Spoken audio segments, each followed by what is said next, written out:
বিসমিল্লাহ, আলহামদুলিল্লাহ, ওয়াসসালাতু ওয়াসসালাম আলা রাসূলিল্লাহ। কুরআন এবং সালাহ বুঝুন আরও সহজ উপায়ে 3 মিনিটের ভিডিও সিরিজ লেসন 39B, যেখানে আমরা উনসুর এবং উজকুর দিয়ে শুরু হওয়া দুইটি ক্রিয়ার আমর এর বিভিন্ন রূপ সম্পর্কে শিখব।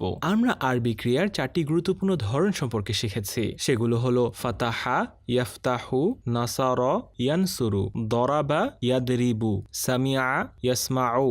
ফাতাহা, ইয়াফতাহু প্রথম প্রকারের ক্রিয়ার আমর কিভাবে তৈরি করতে হয় সেটা আমরা শিখেছি, সেটা হলো ইফতাহ। এবার আমরা দ্বিতীয় প্রকার ক্রিয়ার আমর সম্পর্কে শিখব। নাসারা, ইয়ানসুরু, উনসুর। এটা ইনসার হবে না, এটা হবে উনসুর, কারণ এটার মুদরে হলো ইয়ানসুরু, তাই এটার আমর হবে উনসুর। নাসারা, ইয়ানসুরু, উনসুর। তাহলে এবার আমার সাথে অনুবাদ করার চেষ্টা করুন দেখি। উনসুর, তুমি সাহায্য করো। উনসুরু, তোমরা সাহায্য করো। লা তানসুর, তুমি সাহায্য করো না। লা তানসুরু, তোমরা সাহায্য করো না।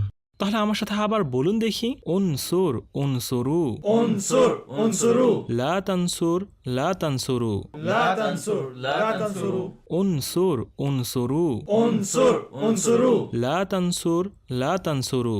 لا تنصر لا تنصروا এবার আমরা কিছু আরবি ডায়ালগ শিখব। আমি আপনাকে সাহায্য করতে বলবো উনসুর, আর উত্তরে আপনি বলবেন সাউফা আনসুরু, আমি শীঘ্রই সাহায্য করব।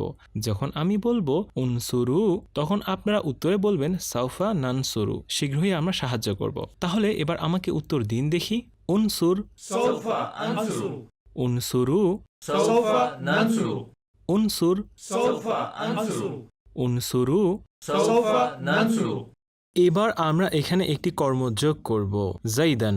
আমি জাইদকে সাহায্য করতে বলবো। যেহেতু জাইদ এখানে কর্ম, তাই এটা হবে জাইদান। আমি বলবো উনসুর জাইদান, জাইদকে সাহায্য করুন। আপনি বলবেন সাউফা আনসুরু জাইদান, আমি শীঘ্রই জাইদকে সাহায্য করব। তাহলে এবার উত্তর দিন দেখি। উনসুর জাইদান, سوف انصر زيدا উনসুরু জাইদান। سوف ننصر زيدا আলহামদুলিল্লাহ। এবার অনুবাদ করার চেষ্টা করুন দেখি। উজকুর, তুমি স্মরণ করো।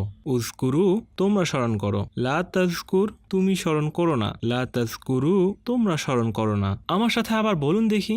উজকুর, উজকুরু, اذكر اذكروا লা তাজকুর, লা তাজকুরু। لا تذكر لا تذكروا আসুন আমরা এবার কিছু আরবি ডায়ালগ শিখি।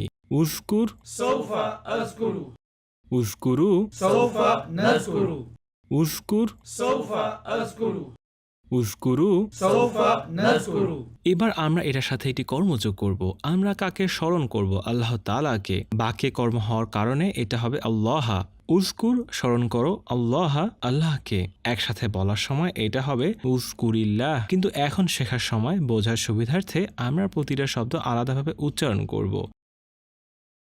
আমি বলবো উজকুর আল্লাহ, আপনি বলবেন সাউফা, শীঘ্রই, আজকুরু আল্লাহ, আমি আল্লাহকে স্মরণ করব। এখন কি তাহলে উত্তর দিতে পারবেন? উজকুর আল্লাহ, سوف اذكر الله উজকুরু আল্লাহ। سوف نذكر الله জাযাকুমুল্লাহ খায়র। আসসালামু আলাইকুম ওয়া রাহমাতুল্লাহি ওয়া বারাকাতুহু।